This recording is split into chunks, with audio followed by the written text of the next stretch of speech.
Биринчи айым Айгүл Жапарова кыргызстандыктарды тоолорго бат-баттан чыгып турууга чакырды.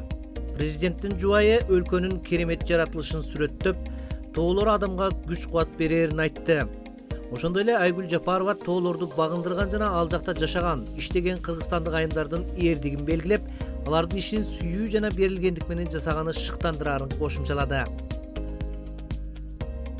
Быйыл бир эмес 2 кыргызстандык айым дүйнөнүн эң бийик чокусу Эверестти багындырышты. Мындай бийиктикке чыгуу жөн гана жетишкендик эмес, бул күчтүү, эрктүү жана ишенимди талап кылган чыныгы чакырык. Биз Эверестке чыккан жокпуз, бирок акыркы күндөрү Көл суу, Көлтөр жана Соң көлгө барып келдик. Тоолорубуздун арасында болгон сайын мен табиаттын күчүн гана эмес, жан дүйнөнүн толуктугун, шыктанууну сезем. Кыргызстандын аймагынын 94%га жакынын тоолор ээлейт жана алар биздин иденттүүлүгүбүздүн ажырагыс бөлүгү.